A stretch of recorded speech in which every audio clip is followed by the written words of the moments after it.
për një çështje të rezolutës mbi Bosnjë Hercegovinën dhe mbi Ballkanin e mbajtur në një nga shtetet e Shtetet Bashkuara të Amerikës. Berisha ka mbi kurriz problemet shumë të mëdha. Ka problemin e rënimit demokracisë, ka problemin e korrupsionit, ka problemin e mos sigurisë së Shteteve të Bashkuara të Amerikës. Cilën prej këtyre do të marrësh?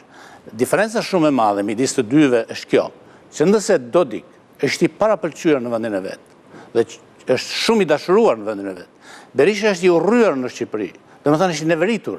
Kuptimin që Amerika në shumicë, flas në shumicë. Amerika nuk bën dot dhe nuk do ta bëj, edhe nuk ka për ta bërë kurrë, që një njeri të dëbuar nga vet publiku i një vendi të caktuar, tua imponoj si president, si mbret, e tjerë. Këto janë disa prej arsye pse ata, dhe mbi gjitha, Dodik që aq i Zotit sa tha ika. Sali Berisha kur nuk e thot atë gjë. Do me thënë, gjatë gjithë kohës mbetet si një gjë vjetër, si një gjë që kujton vetëm të shkuarën dhe prishë dhe atmosferën. Ajo çfarë është mjaft e rëndësishme, Sokoli dashur, është fakti që çfarë efekti kanë të dy në rajon. Çfarë roli kanë të dy në rajon. Pa ti thua që Berisha kanë që nuk dikon dot skene politike shqiptare më shumë se 50 mandate mund ketë efekt më të madh në rajon? Jo, po them në sensin tjetër që në rajon, domethënë në strategjinë e rajonit, do të them që Berisha çfarë do të bënte, çfarë do të shkaktonte nëse sot e zgjidh prej gjërave të tij. Puna e parë që do bënte, do shkonte të bante një miting në Kosovë dhe do thoshte hajde ti bashkojmë edhe Maqedoninë dhe Skoti. Puna e dytë që do bënte, do shkaktonte trazira në vend. Puna e tretë që do bënte, do fillonte prapë të thoshte që Trumpi është i mirë, po gjithë amerikanët e tjerë janë të këqij. Gjëra të tilla do të thonë që do shkaktonte atë çfarë Ballkanit nuk i duhet. Çfarë është Dodik? Dodik është një jo thjesht si person, por në momentin që erdhi Dodik në këtë ditë është shumë më i rëndësishëm se sa Yasser Arafat. Edhe Yasser Arafat i është hequr ky titull. I është hequr në një moment shumë të rëndësishëm për Amerikën kur ai liroi pengjet e Iranit. Por Dodik ka në këtë rast Dodik ka një rëndësi shumë më të madhe. Pse? Për arsye se Amerika është gati pas trazirave që po shkaktohen në Maqedoni, pas trazirave që po shkaktohen në Kosovë, pas trazirave në Serbi, është e gatshme të tolerojë slavët, dikë nga slavët. Dhe kjo është një dhuratë shumë e madhe për slavët. Një dhuratë që ndërkohë paguhet me koncesionet të tjera, me shtrëngimet të tjera ndaj Vučić. Ne dim të gjithë se Vučić po shkon drejt sanksioneve.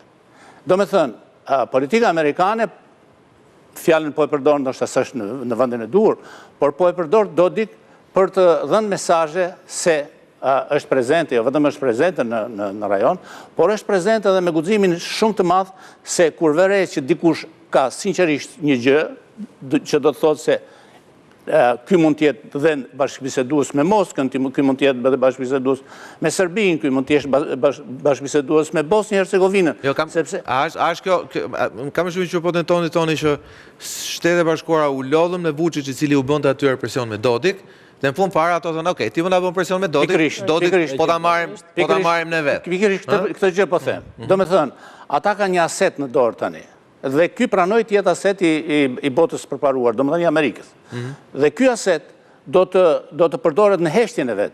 Padyshim në heshtjen e vet do përdoret për individë, do përdoret për sllave, do përdoret për njerëz të arsyeshëm, dhe do përdoret për njerëz që dinë të bëjnë politikë. Në radhë parë do përdoret për të rikthyer stabilitetin në Bosnjë, stabiliteti i cili është vënë rrezik pikërisht nga Republika Srpske dhe qëndrimet e Dodik. Dhe Arseta, Bosnja është investim amerikan. Kosova është investim amerikan. Maqedonia pa diskutim është investim amerikan. SPAK është investim amerikan.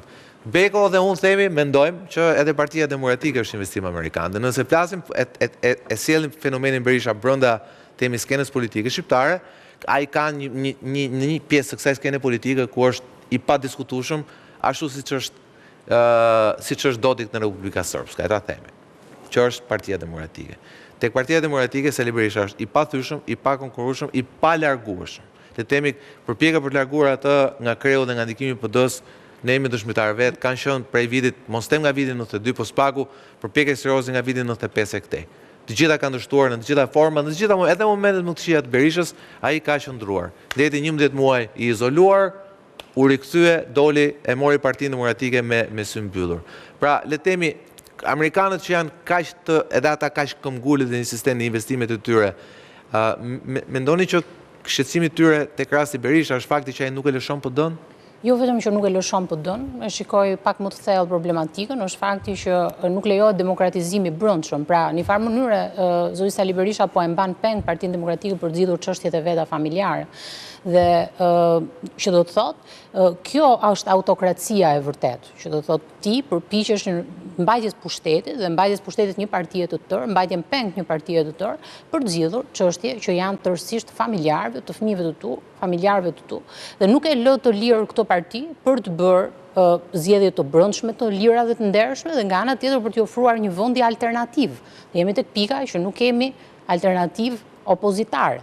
Tani, a ka ardhur kjo në formën e një kompromisi që nuk ka lejuar rotacionin politik në 11 maj apo edhe në zgjedhjet e shkuara? Kompromis mes kujt? Kompromis mes fuqive, mes partive të mëdha dhe fuqive, ndoshta edhe të Sorësit apo të instancave të tjera që kanë ndikim politik në Shqipëri. Kështu që a ka ardhur kjo në formën e kompromisit për të zgjidhur çështje personale dhe duke hequr dorë nga pushteti? Pra, a vjen kjo dëmton demokracinë në mënyrë direkte, dhe çështja e Dodik dhe aq informacion sa kemi ne, se edhe mediat sot s'kishin folur fare për këtë çështje, është habi e madhe. Çudi e madhe. Kjo çështja e Dodikut. Edhe këto mediat që duan doktorin, duhet të ishin duar trokitur sot. Po fare. Koli, që të them vetëm një fakt. I kishin mbyllur syt. Ne nuk jemi në terrene, nuk jemi në terrene. I kishin mbyllur syt, sidomos syrin e djathtë e kishin mbyllur sot. Por nuk e din ç'më mendon doktori, e do apo se do heqjen e non gratës. Pikërisht, sepse ndoshta jo, po ndoshta sot me këto lloj kushti jo. Po pra, po kushti i rënd. Pikërisht. Ky është sekret.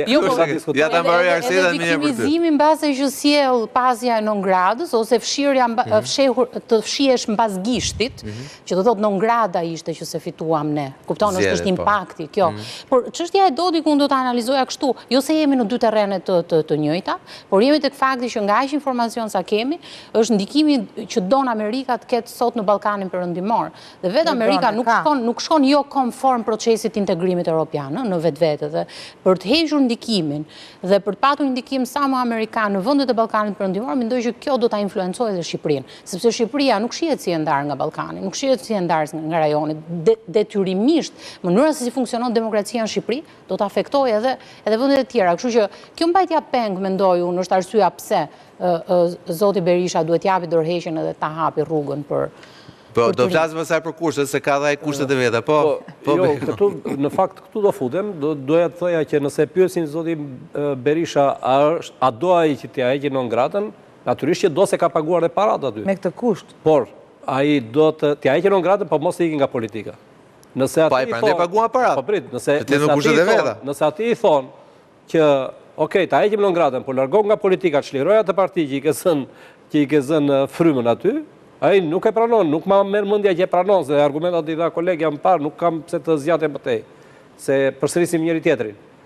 Por çfarë duan amerikanët tani, jo çfarë do Berisha në rajon.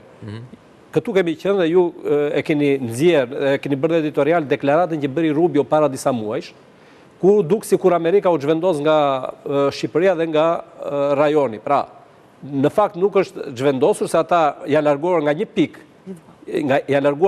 nga një çështje që është çështja e demokracisë, por ama i kemi në rajon dhe i kemi fort për çështjet e sigurisë dhe të drejtësisë. Dhe në Shqipëri edhe më shumë. Dhe u kthyen, erdhën na ndihmuar me Spakun, na ndihmuar me të tjerë dhe janë aty prezent. Tani, po të ishte çështja që të shqetësoheshin ata se Berisha po pengon demokracinë, jam i bindur që edhe ata do donin ta negocionin largimin e Berishës kur e shikojnë që s'ka fuqi të brendshme që ta largojë Berishën. S'ka faktor të brendshëm brenda PD-s. Ashtu. Por duke qenë se ata nuk janë shumë të vëmendshëm te çështjet e demokracisë, e keni vënë re ju Trumpin që të shkojë diku e të flasë për demokracinë asgjë kundi. Trumpi kudo që flet negocion, Po ama janë disa çështje pa negociueshme për politikën e jashtme amerikane. Janë siguria dhe drejtësia, thashë paktën në Shqipëri. Plus edhe investimet, rund investimet e veta. Patjetër, rund investimet e veta. Dhe të gjitha në shërbim të gjeopolitikës, të rajonale, jo thjesht të Shqipërisë. Shqipëria e tha dhe Froku më parë, çfarë do bëj vetëm? Nuk është faktor destabilizues, për më tepër që shteti shqiptar përfaqësohet nga një linjë e stabilitetit në rajon. Vetëm ka shteti shqiptar po mos haro që ti ke një Kosovë e cila ka dalë nga aksi amerikan, zyrtarisht. Është situatë delikate, dakord jam. E ke një Maqedoni ku kanë fituar forcat proruse dhe forcat shqiptare në ndikimin e Prishtinës dhe të Prishtinës dhe ndërkohë ke edhe qëndrime kontroverse të Berishës kur vjen çështja për puna për çështje rajonale, me thënë vërtet. Patjetër, pra unë them që dhe ai nuk e ka fshehur këtë. E nisa ta thoja edhe më parë, por nuk e ka çuar dot më tutje. Po ju kujtohet ju në momentin që Berisha shpall në Ngrada bën ato manifestime të mëdha dhe gjente sebebe për djegur diçka për të nxjerr tym. Që duket tymi në Washington, që ky po doj e djeg, jo vetëm Shqipërinë, po doj dhe rajonin. Dhe se që bëj një miting i përbashkët para kryeministisë ku morën pjesë të ardhur nga Kosova dhe u quajt si një miting kështu që bëj për çështje kombëtare, nuk më kujtohet eksaktësisht, por me njerë u të rojë mrapsht, nuk e vazhdojmë tej, sepse e vetëmja kartë që të bënde presion Berisha, do të ishte emri që ka i në rajon. Dhe vetëmja gjë që ato s'ta tolerojnë kur. Dhe ata s'ta tolerojnë. Dhe ajo është thik me dy preze, se ose do dignin Berishën përfundimisht, ose do ta negocianin. Dhe ta mbyll. Berishën është negociuar në Ngrata. Janë negociuar 4 muajt e parë që nga momenti që e shpallën deri në 9 shtator. Lulzim Basha e ka pranuar në studio dhe Berisha vetë e ka pranuar që i është kërkuar tërhiqu dhe nuk do të kesh më probleme. Ai tha unë zgjodha tha se sipas parimit që nuk i largojmë të keqes, por të keqes nuk i ikëm me vrap, po i dal përpara. Kështu ka thënë. Harroj që fakt duhet të shërbon pasyrën për ta negociojnë për ta lutur që të largohet, nuk e besoj. Brisita? Tani, unë mendoj që Dodiku ka më pesh se sa Berisha, jo vetëm Ballkan, sidomos të 10 vjeçar, por edhe si emër, si personalitet ndërkombëtarisht. Ka më pesh, është më karizmatik, edhe mund të dhe më pasoja më të rënda se sa Berisha. Por ndërkohë, ne dim shumë mirë që edhe në Ngrata e Berishës dhe Dodikut nuk janë për arsye demokracie, po janë të dyja janë vendime politike të Shteteve Bashkuara të Amerikës, sepse Shtetet e Bashkuara të Amerikës, sidomos në Ballkan, kanë gjithmonë interesat e tyre dhe njerëzit destabilizues, patjetër që preferojnë ti izolojnë, edhe ti nxjerrin në Ngrata. Dhe Berisha për sa kohë, dhe ky është kushti, Berisha sill pasoja, për sa kohë nuk heq dorë nga pasojat që sill për destabilizimin e interesave të Amerikës në Ballkan, nuk i hiqet në Ngrata. Në momentin që ai del realisht në pension, patjetër që i hiqet në Ngrata, sepse e thash, Amerika e ka marrëdhënien me interesat e veta. Asnjë shqiptar mos ta gënjë mendja që Amerika po vendos standardet e demokracisë në Shqipëri dhe e bën për demokracinë. Deklaruar qartë. Unë jam e bindur. Po kësaj radhe janë sinqertë, me administratën e re janë sinqertë këtë pikë. Po plus dhe një gjë që Dodiku ka pak më shumë preferencë ndoshta nga Trumpi, sepse e ritham që është i ekstremit djathtë dhe Trumpi dhe me Urbani dhe me këto të djathët ka një lloj feeling. Dhe me Rusin ka një lloj feeling. Historia e Dodik në fakt kur ka nisur, ka qenë një nga mbështetësit kryesor të marrëveshjes Daytonit, erdhi si social-demokrati majt e tjerë dhe pastaj u transformua në një ultranacionalist të djathtë. Është shumë qytetar Brisida, është ndryshe. Jo, rruga e tij është shumë Berisha nuk ka pikë qytetarisë. Ai është një qytetar dhe qytetarët e Banja Lukës janë 1000 herë më shumë qytetarë se ushtarët e Sali Berishës. Po, ajo që i lidhë është korupcion. Është korupcion. Sepse korupcionin ne nuk e shikojmë do të ndarë nga demokracia. Se folëm që nuk janë proceduar për çështje demokracie. Nëse ka korupcion, s'ka demokraci. Janë përjashtuar. Fjala ushtar është fjalë bukur, mercenar do të.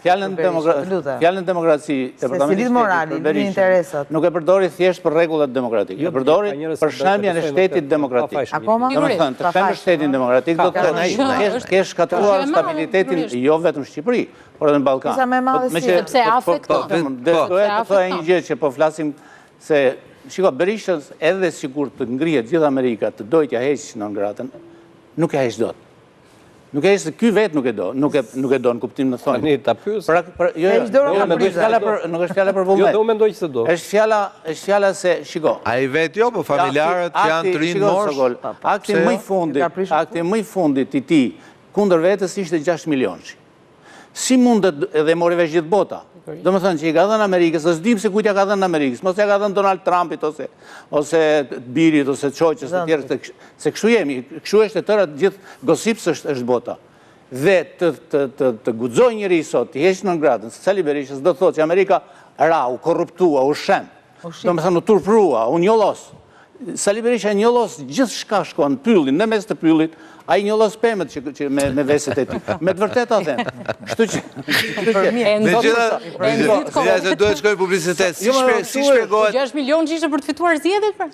Pas 6 milion që si për i punë. Da për veta e shqap Ashtë dhe për kontraktimin e lasivit. Ashtë dhe thot për kontraktimin e lasivit. A i tha rushfet për Amerikën, rushfet për Amerikën si njeri korruptuar, edhe tha 6 milion është mi heqin mua këto. Tani edhe të ngrihet bota se nuk e ishtë do të. Janë shumë 6 milion që ndrojë. Besoj fabulli që ngriti vetë. Ka turpruar Amerikën. Si shpjegohet ama që pikërisht në këtë moment, duket që Sali Berishës ja të marrë Landi muhabet në kafes. Ma doj me qishë shqerë, do jo.